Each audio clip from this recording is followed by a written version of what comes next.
What's going on, guys? We got another battle going on and some stuff in the description that hopefully I can remember everything I need to say because there's a lot going on. But for the moment, let's get started with the freaking battle. So here we go.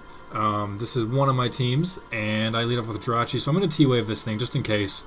It's going to be fairly offensive, and T-Waving it is obviously going to make it easier to kill. So I get my rocks up afterwards, and I'm surprised he blew up that early. I thought there was a chance he could have, but Metagross is still pretty bulky and at full life. Against a steel type, that just didn't feel good, but that's what he went for. Infernape comes in, and I didn't know if it wanted to Fire Blast or U-turn or close combat or who knows, because that's obviously the point of Infernape. So I stayed in just in case he U-turned or missed a Fire Blast or an Overheat or something, because Dusknoir didn't really want to take him.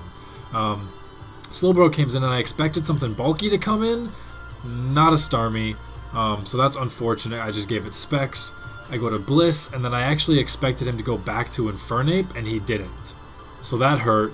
My Dusknoir just got wrecked. At least I'll be able to survive and Pain Split off there, get a little bit of something back, which really just, I don't know, made him T-Bolt himself the second turn is really how that worked out.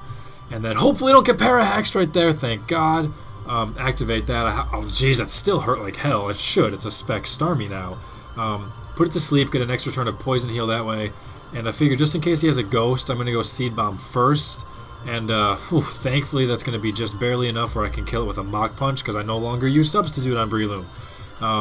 So thank God for that. Otherwise I was like, really? He went to Infernape on the most obvious Focus Punch turn ever when he knows I have a Bliss? Ugh, that's... Alrighty, whatever. So in comes the Gengar, and my Blissey likes beating up Gengars because this one has Shadow Ball, and I'm sure Cooper would appreciate that. I'm actually fairly certain Shadow Ball on Blissey is almost mandatory now, actually. This is the way they should go. I had Psychic for a while, but Psychic still didn't 2-hit KO Breloom and didn't even touch Machamp or Infernape even. So I ended up going with Shadow Ball instead after all that for Starmies and for Rotoms and Dusknoirs and obviously Gengars. So yay, that's how it's gone down. And he wants to play this freaking Pain Split game for a while.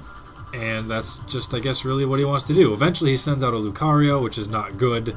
I hate when teams do that, because Luke is just stupid. So I go to Noir, hoping maybe he won't have Crunch, because depending on what their third move is, depends on how you can beat them. So the first times I ran into this thing on Showdown, they all had Bullet Punch. Now they all have Crunch, so it's like, okay. Great. So...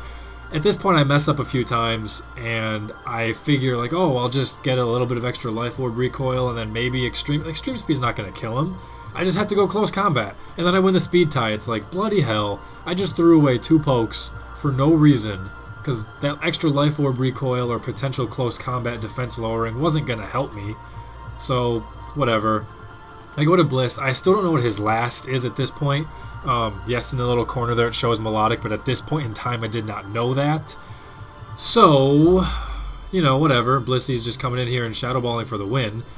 And the fact that he goes to Gengar instead of his 6th makes me think, uh-oh, that means his 6th is probably beaten by Blissey, because he knows this is not a winning scenario, unless he gets a crit. That special defense drop doesn't really matter, because I can't 2-hit KO anyway. I guess now with the drop I can 2-hit KO, but because of Pain Split and all that jazz, whatever, it doesn't change the way his sequence needs to get played out. So I guess that's really what I'm trying to get to here. So I'm just kind of going along, healing up, trying to make sure that I can still survive a crit, which will do approximately 80%. 80% would be the high end of, 2 hits, so that would be the high end of a crit, but I just want to, that's my little benchmark in my head. So excuse me, I'm just kind of looking at his HP and, seeing if he can use a sub or not based on how I want to go around through this area. And just making sure I don't get critted, really. So, because I have a good feeling that whatever it is he's going to use is going to lose to Bliss, which is why he didn't go there. So, if I get one more drop, I could potentially 1-hit KO, especially after a Life Orb hit. So that'd be nice, but, whatever. I still have a Lucario of my own hanging out, obviously. But he can't take a Focus Blast. Maybe I can stall this guy out of 8 Focus Blasts without him critting or me having enough hit points, whatever. He certainly used a lot. I didn't even start counting, but eventually I get it there. I kill him off a miss. If he didn't miss, I would have been at about 16%. Sweet, 12%. I was afraid if this thing had Toxic, but I didn't want to go to Luke immediately just in case he didn't. So I'm going to soft boil up now in case he does have toxic.